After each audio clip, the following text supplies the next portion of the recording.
Hello, I'm Pooterschmood, and welcome to Dream Theater.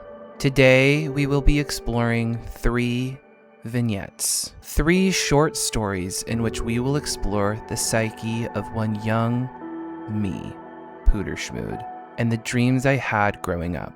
Our first story is one of reconciliation, fashion, potential eating disorders, and the gender binary.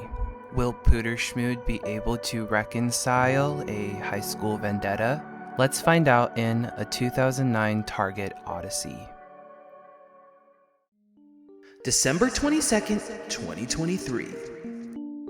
We open on a Target, dank and damp with warm lighting like the Targets of yesteryear.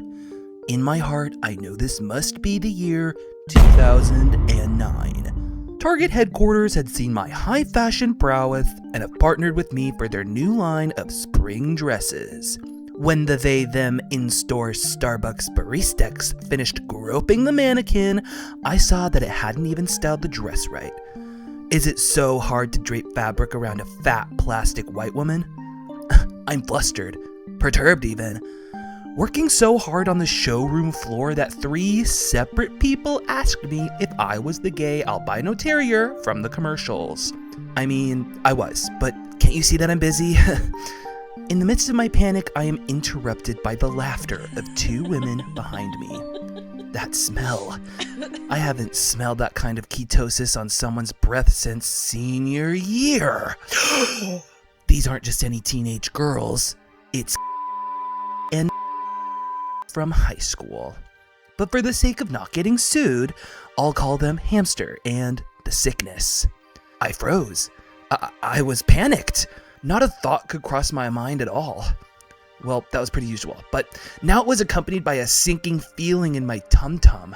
After catching their breaths from laughing so hard, the 2 young women reached into their purses, pulled out large cans of blue and purple spray paint, and began defacing every dress in sight. Ruined? It was all ruined! A winter color palette on a spring tone? Are you people animals? They kicked me in the balls, called me a tramp, and laughed their way out of the mall. There I was. A husk of a shell, of a suggestion of what some would call a man.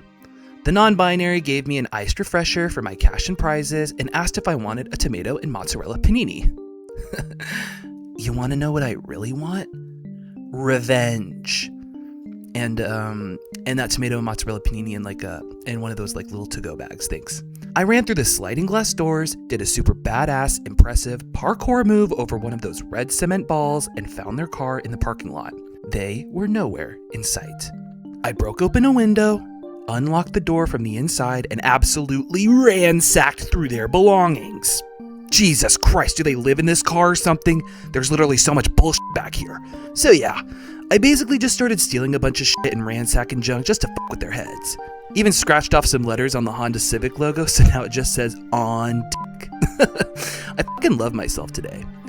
I stuffed their shit into trash bags, threw it in my car, but before I could drive away, I could see Hamster and the Sickness talking to the police. Holy fuck, I hope they didn't see me. I guess I'll have to lay low for a while. Days had gone by. I was paranoid, but still had no reason to believe the feds were after me. For how could they have known? I needed a pick-me-up, man. I was going crazy in my house. So for the first time in days, I went outside. I needed a nice, relaxing drink to calm me down. But I didn't know where to find one of those, lol, so I just ended up getting a caffeinated butt fuck from Dutch Bros. The Dutch Bros in town was under construction, so I had to stop by someone's garage where they were selling drinks that were sorta similar. I get out of the car, stand in line, and who do I stand directly behind? That's right, Hamster. She turns around and we start having a lovely chit-chat? What? She must not remember that I was the person she just blatantly assaulted in the middle of a 2009 Target. She updates me on her life. How she was living out of her car, blah, blah, blah, toxic family, whatever.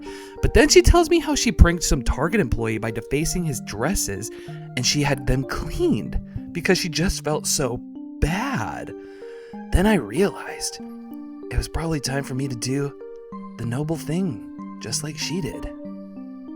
That was me, you scum bitch, and I stole all your stuff too, you scum bitch, and I'm not even gonna give it back, you scum bitch. She was shocked, to say the least. I kicked her in the balls, called her a tramp, and ran to my car. She chases me. What? Girls can run? I drive off before she can catch me and start throwing out all her junk from my window. She can have it back, I guess. I have no use for a children's adventure Bible and a cooler filled with iceberg lettuce. Good luck, hamster. Hope your mom lets you inside one day. Wow, those shenanigans were intense. Let's hope those young women learned an important lesson. In our next story, we will understand the sapphic mind just a tad more and see what happens to a lesbian scorned. This next story I like to call Not So Degenerous. September 30th, 2019. An unlikely friendship had begun between I and, you guessed it, Ellen DeGenerous, and 2 peas in a pod where I and, them? I guess we just sort of hit it off. I tend to get invested in the lives of sapphic women, and I was a soon-to-be micro-influencer she could maybe one day exploit on her television program. With my recent purchase of a quaint waterside cottage, I thought it splendid to invite the old lass to my house for tea. I sipped an Earl Grey with creme and 2 sugar cubes, not 3, awaiting the arrival of the most divisive blonde in all Los Angeles. What's that? A scraping in the distance? Hark! Ellen has arrived. She is poised, yet hunched at the end of my driveway like an axe murderer holding, you guessed it, an axe. And what's that covering her visage? A Donald Trump mask? Haha, silly Ellen. I know how much she loves to pull prank. This isn't the first time she's taken a yank at my leg. I wave her to come hither, and she obliges. But instead of pulling out a chair, she begins beating the absolute dog shit out of me. Youch! I scream. Ellen, this isn't like you. Portia says you're only verbally abusive. She wrangles my legs like I'm but a Christmas ham waiting to be cooked and starts kicking the dog shit out of me. By Jove, Ellen, why aren't you even using the axe? Was that just a storytelling device for you to seem much more intimidating? In a frantic haze, I jerk my head in any direction looking for help, and my eyes land on a mailbox I don't remember. I needn't an explanation. I just shimmy out of Ellen's grasp and run towards it like any well-mannered young clown. I open the box, and since I am just so petite, I climb inside to seek shelter from what a terrible monster my dear Ellen has become. To doff mine own surprise, I am not cramped in a tight nubile hole. I am in the land of sweets from the Nutcracker and the Four Realms, a movie I've never seen. This is my family now, for I know if I return to my own world, I will have the absolute dog shit kicked out of me once more. Not to mention the paperwork and lawyers I'd have to hire for a restraining order. And can you imagine the press? I just might stay here for now. Ouch. I hope those axe wounds don't hurt too much. Our final story is one that follows the tale of a love between a boy and his fish, and how wrong things can go when your parents get involved. This next story is called The Frog from Hell. August 3rd, 2016. In the late stages of my parents' marriage, it seems as though the two of them have taken a liking to a brand new hobby. Professional frog breeding. An activity that would become an absolute stain on mi vida.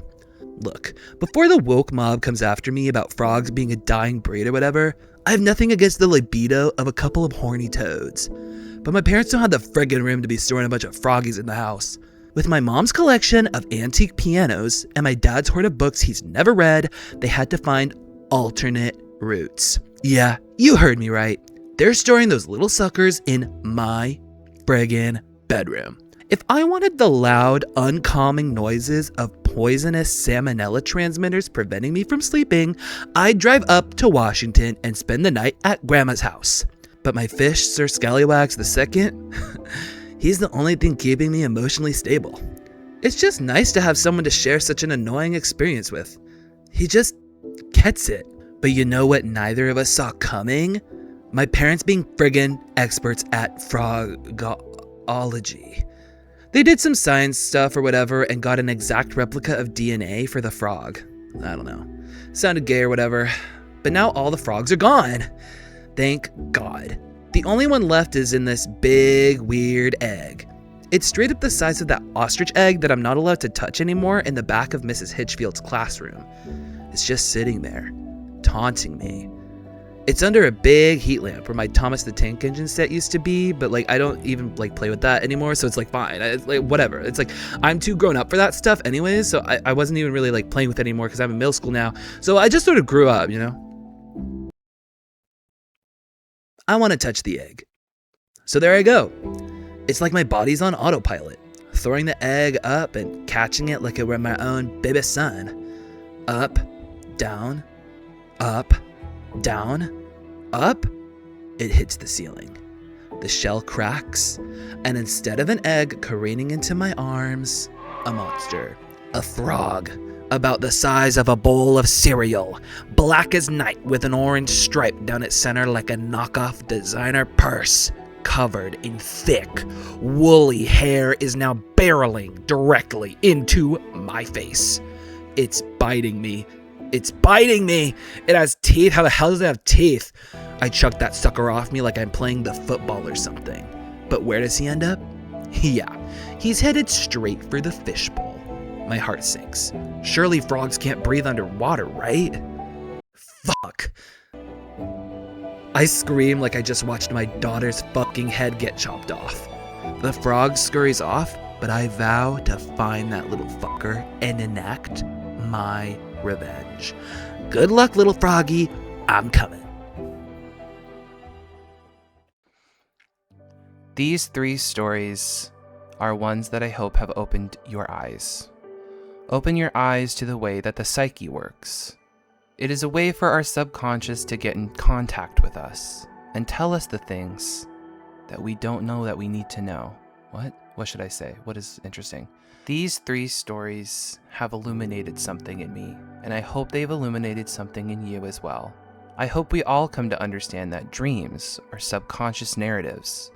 Subconscious narratives that try and reach out to us, ask us to explore, ask us to think, ask us to question. And what we are left with is dream theater. Kiss me on the mouth. Good night, I love you.